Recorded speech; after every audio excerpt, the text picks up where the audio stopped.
Você já acordou com o celular na mão sem lembrar quando pegou? Não é uma pergunta. É uma confirmação. Porque quem chegou até esse vídeo já viveu essa cena. Já ficou olhando para a tela esperando uma notificação que não veio. Já releu uma conversa antiga procurando o ponto exato em que algo mudou. Já sentiu aquele peso no peito que não tem nome mas tem endereço, e o endereço é o nome de uma pessoa. Você sabe de quem estou falando. E sabe também que não deveria estar tão presa nisso. Que já tentou se distrair. Que já se prometeu que ia parar de pensar. Que já começou uma frase para uma amiga e apagou antes de mandar porque a resposta que ia receber era sempre a mesma e nunca era a que você precisava ouvir. Esse vídeo não vai te dar essa resposta. Mas vai nomear o que está acontecendo com você.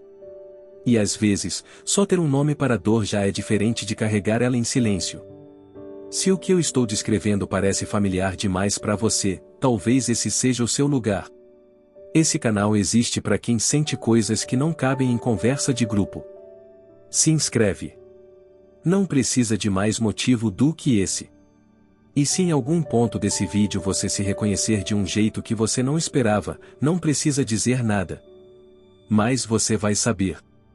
E eu também. Agora deixa eu te contar o que está acontecendo com você. Não a versão que você conta para as pessoas. A versão real. A que fica acordada com você. Tem um momento que a maioria das mulheres não consegue identificar com precisão, mas sente com uma clareza brutal.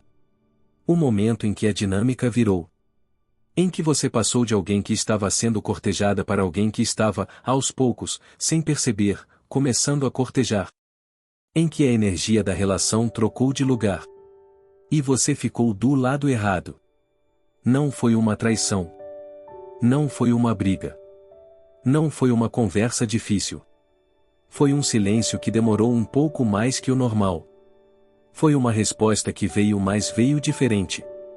Foi a sensação de que o mesmo homem que antes criava pretextos para estar com você estava agora criando, sem dizer isso, pretextos para não estar. E você percebeu. Claro que percebeu. Só fingiu por um tempo que não. Porque perceber é o início de uma dor que você ainda não estava pronta para sentir. Esse vídeo vai falar sobre essa dor. Sobre o comportamento que vem de fora e o conflito que fica por dentro. Sobre o que você faz, o que você pensa, o que você esconde de si mesma. E sobre a verdade que está no fundo de tudo isso, quieta, esperando você parar de correr o suficiente para olhar para ela de frente. Não vai ser fácil. Mas vai ser honesto. E honestidade, às vezes, é a única coisa que ainda faz sentido. Tem um tipo de afastamento que não deixa provas. Não é a saída pela porta. Não é o silêncio total, o bloqueio, a declaração de que acabou. É o outro tipo. O que fica. O que continua respondendo. O que aparece de vez em quando só o suficiente para você não ter certeza do que está acontecendo. O afastamento que se disfarça de normalidade e te deixa sem chão porque você não tem nem o que mostrar para ninguém. Como você vai explicar que está sofrendo por uma mensagem que chegou? Que a dor está na forma como ele respondeu no que não disse, no tempo que levou? As pessoas não entendem esse tipo de dor. Acham que é exagero. Acham que se ele ainda fala com você não tem motivo para preocupação. Mas você entende. E eu entendo. Porque o distanciamento emocional não precisa de silêncio para existir. Ele existe no meio das palavras. Na qualidade da atenção. No que sumiu sem que ninguém decretasse a saída. Antes, quando ele mandava mensagem, havia algo por trás das palavras. Era o ritmo, a frequência, a iniciativa, a sensação de que do outro lado havia alguém que estava escolhendo, a cada mensagem, estar ali, que podia estar em outros lugares e estava ali, que a escolhia. Isso foi o que sumiu primeiro, não o contato. O contato ainda existe, mas aquela corrente invisível que passava de uma tela para outra e te deixava quente no peito, aquilo foi o que apagou. E você ficou tentando entender como um fio que ainda está conectado pode ter parado de transmitir. As respostas se tornaram curtas, não monossilábicas, porque isso seria mais fácil de identificar. Curtas da maneira certa para serem razoáveis. Para que você não tivesse argumento. Para que se você dissesse que ele estava distante, ele pudesse apontar a última conversa e dizer que você estava exagerando. E você começasse a duvidar de si mesma antes de duvidar dele. Isso também é uma forma de afastamento. A que te faz questionar a sua própria percepção. Você começou a notar as ausências antes de notar as presenças. Começou a medir o tempo de resposta sem querer medir. Começou a comparar o jeito que ele estava agindo com o jeito que ele agia antes, como se tivesse um arquivo na memória e ficasse consultando esse arquivo compulsivamente, buscando o momento exato da divergência. O problema é que não tem um momento exato. Foi gradual. Foi tão gradual que parecia natural. Como o inverno que não avisa que chegou, só vai esfriando devagar até você acordar um dia e perceber que está frio há semanas e não tinha prestado atenção. E agora você está prestando atenção em tudo. No tempo que ele leva para ver a sua mensagem depois de visualizar. Na forma como ele fala sobre o fim de semana, se menciona você ou não. Em se ele ainda pergunta sobre a sua vida ou se as conversas foram se tornando funcionais, sem temperatura. Você virou uma detetive do que está perdendo. E a investigação não para porque a resposta nunca é conclusiva. Sempre tem uma margem de dúvida. Sempre tem um momento que ele age como antes e você respira e pensa que estava exagerando. E depois tem outro momento que confirma o que você estava sentindo e você volta para a angústia. Esse ciclo tem um nome, mas o nome não alivia. O que ele está fazendo, consciente ou não, é manter você numa oscilação constante. Entre o quente e o frio, entre a esperança e o medo. E nessa oscilação você gasta energia. Muita energia. A maior parte da sua energia emocional disponível vai para processar essa relação que, na prática, ocupa um espaço muito menor na vida dele do que ocupa na sua. Isso é doloroso de dizer, mas é verdade. Enquanto você está aqui assistindo esse vídeo às 11 da noite ou às 2 da manhã, ele provavelmente não está fazendo o equivalente. Não está relendo as últimas conversas. Não está tentando decifrar o subtexto de cada coisa que você disse. E isso não é porque ele é insensível. É porque a distribuição emocional dessa relação ficou assimétrica. Você está do lado que sente mais. E o lado que sente mais também é o lado que perde mais. Você sabe disso. É por isso que você está tentando fazer ele correr atrás de você. Não por vaidade. Não por jogo. Mas porque no fundo você quer que a distribuição seja igual. Quer que ele também pense em você quando não está com você. Que também sinta a ausência. Quer ser escolhida da mesma forma que escolhe. E essa é a coisa mais humana e mais dolorosa desse vídeo inteiro. Ele não está te punindo. Não está fazendo isso de propósito. Está simplesmente agindo de acordo com o que sente, que é menos do que antes. E como não é um homem cruel, continua presente o suficiente para não precisar enfrentar a conversa difícil. Continua cordial. Continua respondendo. Continua aparecendo às vezes. Mas a presença que fica não é a presença que você quer. É uma presença de manutenção, que te dá o suficiente para você não ir embora, mas não o suficiente para você estar bem. E você fica. Porque o suficiente ainda é alguma coisa. O problema com o suficiente é que ele vai encolhendo. O que era suficiente semana passada não é suficiente hoje. Porque você está se acostumando a aceitar menos. Está normalizando uma dinâmica que, se você descrevesse para si mesma há um ano, reconheceria como insatisfatória. Mas dentro dela parece impossível sair. Parece que a saída vai doer mais do que ficar. E talvez doa mesmo. Mas a pergunta que você ainda não fez com honestidade é essa: ficar também está doendo. Ficar só dói de um jeito que você já aprendeu a suportar. O que ninguém vê é o que acontece depois que você coloca o celular para baixo. O que acontece no espaço entre receber a mensagem e responder, onde você tem uma fração de segundo para decidir o tom, a velocidade, se vai parecer animada demais ou fria demais ou exatamente na medida certa que não vai afastá-lo ainda mais. Esse cálculo constante. Essa vigilância permanente sobre si mesma. Esse esforço de ser a versão de você que ele vai querer de volta. Isso não é frescura. É exaustão. E é silenciosa. Por que você não pode contar para quase ninguém o quanto pensa nisso? Não da forma verdadeira. A extensão real, a quantidade de horas que esse peso ocupa, a forma como ele contamina outras partes da sua vida, isso você não mostra.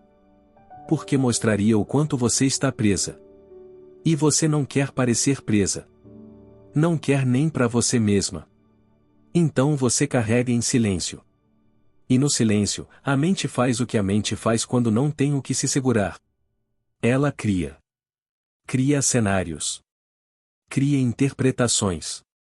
Pega uma frase comum e vira e revira até encontrar um significado que confirme o que você teme ou, nos dias melhores, que negue. Tenta encontrar lógica em algo que pode simplesmente não ter lógica, que pode ser apenas um homem perdendo o interesse sem razão específica, sem que nada que você tenha feito tivesse poder de mudar isso. Mas aceitar essa possibilidade é difícil demais. Porque se não foi nada que você fez, então você não tem controle. E se você não tem controle, então está à mercê de algo que pode simplesmente te deixar, sem aviso, sem explicação. E esse não é um pensamento que se consegue habitar por muito tempo sem desmoronar. Por isso você prefere achar que foi algo que você fez. Que foi uma fala errada. Que foi um momento de insegurança que apareceu mais do que devia. Que foi quando você demonstrou que se importava demais cedo demais. Que foi você. Porque se foi você, você pode consertar. Pode ser mais fria, mais misteriosa, mais a versão de você que ele queria de volta. O controle é uma ilusão, mas é uma ilusão confortável. E você está se agarrando a ela porque o que está do outro lado, a possibilidade real de que isso está simplesmente acabando e que você não tem poder sobre isso, é aterrorizante. Não é fraqueza. É o medo de perder algo que ainda está lá. Mas aqui está o que é cruel nesse processo. Quanto mais você tenta controlar, mais você se perde. A versão de você que está tentando ser o que ele precisa é cada vez menos você. É uma performance. E performances cansam, tanto quem faz quanto quem assiste. E há uma parte de você que sabe disso. Sabe que quando você manda uma mensagem calculada, quando você espera deliberadamente antes de responder, quando você tenta parecer ocupada de uma forma que não é natural, você está traindo a si mesma. E essa desonestidade tem um custo. O custo é a autoestima que vai se erodindo silenciosamente cada vez que você age de um jeito diferente do que sente para tentar produzir uma reação específica em outra pessoa. Cada vez que você faz isso, você envia a si mesma uma mensagem. A mensagem é: do que você sente naturalmente não é suficiente. Você precisa se ajustar para ser aceita. E o problema é que você já recebeu versões dessa mensagem antes. Não só dele. De outros lugares. Talvez de muito antes. E quando uma mensagem chega repetida de fontes diferentes ao longo do tempo, ela para de parecer uma opinião e começa a parecer um fato. E você começa a acreditar. Não em palavras. Mas no comportamento. Na escolha de esconder o quanto sente. Na contenção constante de si mesma para não parecer desesperada, como se sentir com intensidade fosse um defeito que precisa ser escondido. Sentir com intensidade não é defeito.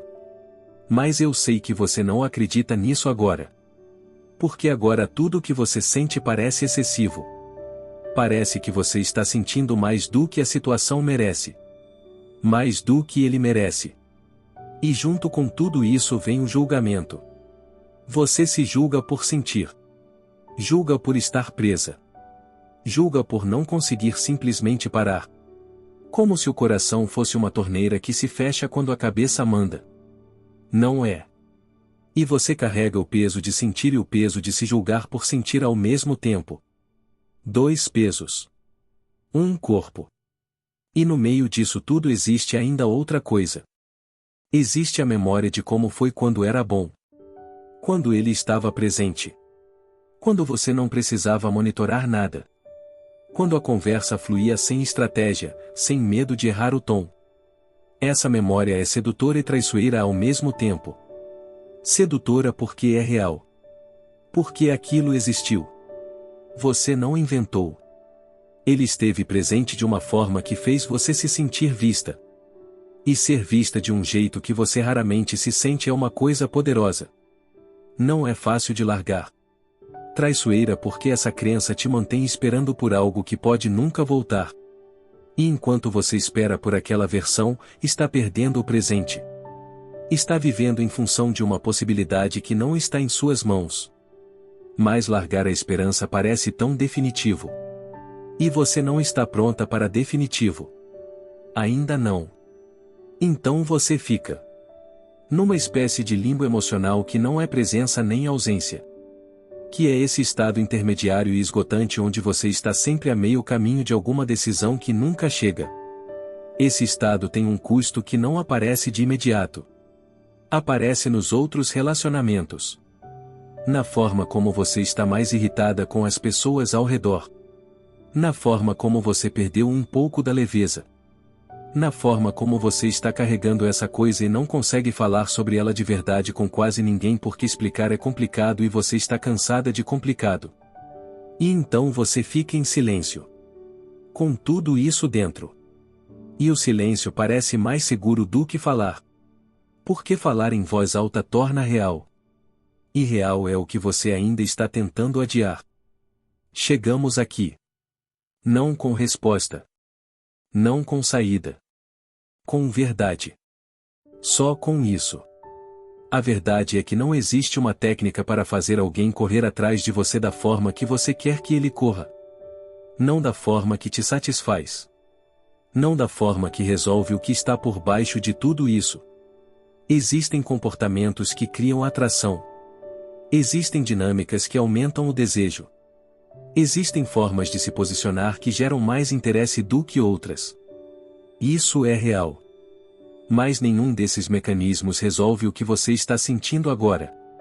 Porque o que você está sentindo agora não é falta de técnica. É falta de reciprocidade. E reciprocidade não se cria com estratégia. Se cria, quando se cria, com tempo, com escolha, com alinhamento genuíno entre duas pessoas que querem a mesma coisa no mesmo momento. E se esse alinhamento não existe agora, nenhuma técnica vai criar. O que a técnica faz, quando funciona, é criar uma versão temporária do que você quer. Ele volta. Responde mais rápido. E você sente alívio. Sente que funcionou. E então o alívio passa. E você está de volta ao mesmo lugar. Com as mesmas perguntas. Porque a técnica não mudou o que está por baixo. Não mudou o que ele sente de fato. Não mudou o que você precisa de fato. Só adiou o momento de olhar para ambas as coisas com honestidade. Essa é a parte que ninguém quer ouvir. Mas na maioria das vezes que uma mulher está onde você está, exausta, calculando, monitorando, sentindo que precisa se ajustar constantemente para manter alguém perto, o problema não é o comportamento que ela está tendo. O problema é a relação. O problema é que ela está trabalhando demais para sustentar algo que deveria ser sustentado por duas pessoas. E trabalhar demais para sustentar algo sozinha é exaustão disfarçada de amor. Não estou dizendo que você não ama. Estou dizendo que o que você está fazendo pelo amor está custando mais do que o amor deveria custar. E que você está pagando sem receber o equivalente de volta. Isso não é crítica. É observação. E a observação mais dolorosa de todas é a seguinte. Você sabe que está pagando mais. Já sabe. Não precisa que eu diga. Sente no cansaço. Sente quando se olha no espelho e reconhece que está menos leve do que antes. Você sabe. E ainda assim está aqui. Procurando um jeito de continuar. De não ter que largar algo que, mesmo não te dando o que você precisa, ainda te dá alguma coisa. E aquela alguma coisa parece, nos momentos mais sombrios, ser melhor que nada. Mas aqui está a verdade mais silenciosa de todas. Aquela alguma coisa está te custando muito mais do que parece. E o nada que você teme, a ausência, o vazio depois que algo termina, não é o que você imagina que é. O nada que você teme tem a mesma forma do descanso. Do silêncio que não dói. Do espaço onde você para de monitorar, de calcular, de se ajustar, e começa a simplesmente existir. Você ainda não sabe disso porque não chegou lá. Não estou dizendo que ela está feliz. Não estou prometendo superação ou leveza ou que vai passar rápido. Estou dizendo que existe uma versão sua que não está nessa dor específica. Porque esse vídeo não é sobre como chegar em lugar nenhum. É sobre onde você está agora. É sobre dar um nome ao que você está sentindo para que ele pese um pouco menos dentro de você. Você está sentindo que não é suficiente. Que precisa se ajustar para ser amada. Que o amor precisa ser conquistado, não recebido. Que há algo em você que, se aparecer demais, vai afastar. Que sentir muito é um risco. Tudo isso está dentro de você agora. E provavelmente não chegou só com ele. Provavelmente tem raízes mais antigas. Provavelmente é algo que você carrega há muito mais tempo do que essa relação dura. Ele só tornou visível o que já estava lá. Essa é a função que certas pessoas têm na nossa vida. Não por maldade, mas pela forma como o que elas fazem, ou deixam de fazer, ilumina exatamente o lugar que ainda dói. E o lugar que ainda dói em você quer uma prova. Quer a prova de que é suficiente. De que merece ser escolhida. De que sentir intensamente não vai fazer as pessoas ir embora. Você quer que ele corra atrás de você porque no fundo você quer a prova de que é escolhida sem precisar se diminuir para isso. Essa prova que você quer. Ele não pode te dar. Não porque é incapaz. Mas porque prova não funciona dessa forma. Mesmo que ele voltasse agora, a prova seria temporária. Duraria até a próxima vez que ele se distanciasse. Até a próxima vez que você precisasse da confirmação de novo. A prova que você está buscando nele é uma prova que só você pode se dar. E isso é a coisa mais difícil e mais verdadeira que eu posso dizer. Uma verdade que vai continuar sendo verdade depois que esse vídeo acabar. Que você vai carregar de volta para o celular quando pegar ele daqui a pouco para ver se tem alguma mensagem nova. E talvez tenha. E talvez não tenha. E de qualquer jeito, você vai saber que a prova que você procura não está lá. Só não vai saber, ainda, onde está.